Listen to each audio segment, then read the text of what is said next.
With Republican strategist Mike Murphy and Matt Bennett, the senior vice president for the Democratic group Third Way, former deputy assistant to President Bill Clinton. I want to come back to the topic we were discussing just now. Matt, I'm going to ask you, one of the realities of this race has always been Hillary Clinton has an issue with trustworthiness. No Republicans trust her at all, and many Democrats have problems with her honesty and trustworthiness, right?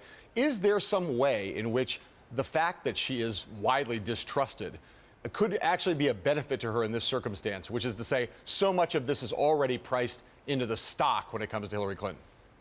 Yeah, and I think ultimately I agree with Mike that this is probably not going to be a giant meteor that crashes into this race, because unless something criminal emerges, soon, everyone already has their position staked out when it comes to the email situation. Democrats have accepted it. They don't love it. And they've moved on. The Clinton haters hate her. And I don't think a lot of swing voters are sitting around thinking, if there was one more shoe to drop on the email scandal, then that might push me towards Trump. I just don't think in the end it's going to have a huge impact. Mike, talk about how polling works, right? So in the Clinton campaign, they do a lot of data, and they were feeling pretty good. We got a 6, 7, 8 point lead. We're looking good. So now we're going into a weekend. Right. That'll be very bad. How soon, if you're Hillary Clinton and you're demanding to know, is this hurting me, how soon could they give her data? They could give her data in 24 hours, but they could give her good data by Monday. It takes a little while to get some of the harder to find people, both in polling and in other analytics they want to do. So 48 hours is a better footprint, but they're going to feel it. The Democratic Party tends to be a little more panicky in their inside world than our guys do, for whatever cultural reasons. So they're going to feel that. The other loose variable in all this is Trump was a dying campaign 24 hours ago. This is a huge shot of adrenaline to them. The question is, what does Trump do? Now, if Kellyanne, in my view, should hood him like a falcon and get out of the way of this thing, doubt that'll happen. Yeah. So he will do something which could make it worse for him in the next 48 hours. So this is the beginning of this. Matt, if you were going into the field with a poll right now, besides the horse race, would you ask questions about this topic? And if so, what would they be? Oh, yeah. I mean, you would have to ask questions about this topic. So what would you ask? You would say, if you learned that the FBI had, using the words the Republicans are using, reopened the investigation into Hillary Clinton's emails and involved Anthony. You would spin it as horribly as you possibly could, because that's what the Republicans are going to be doing.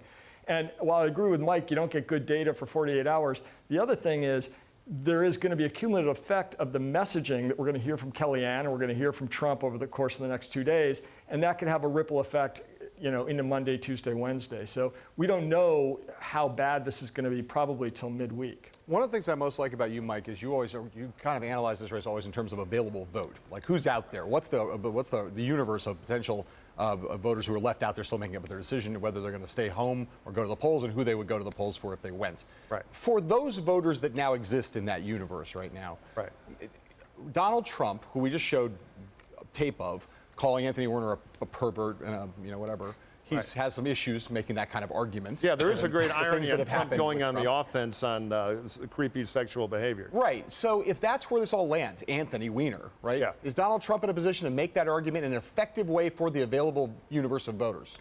I'm dubious. I think Trump is always well equipped to hurt somebody. He just can never fix himself. So will this cause people who don't like Hillary because they can't trust her to think less of her? Probably.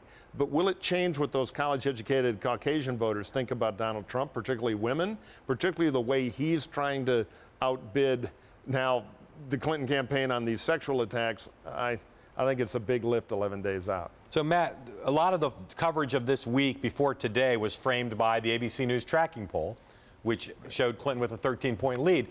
Today, the tracking poll comes out, it's a 4-point lead.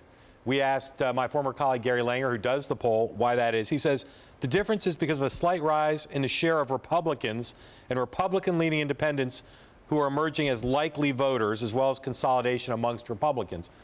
If you're Hillary Clinton or John Podesta, what do you think about a lead going from 13 to 4 in that one poll?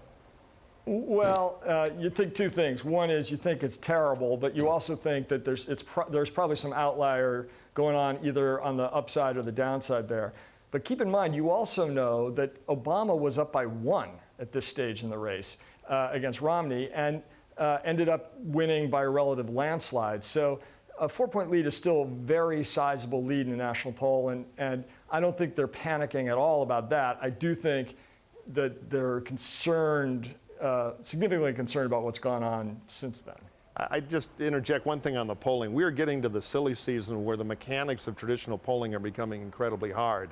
What I believe the Clinton campaign is doing is more of a CRM relationship with voters they've identified to make sure their army is holding, less than trying a lot of random phone polling. Because the truth is you can't get through on the phone to half the quotas you need anymore. So the tubes in the radar set, all this polling we're all obsessed with, are sparking now at the end of the election. It's hard to do.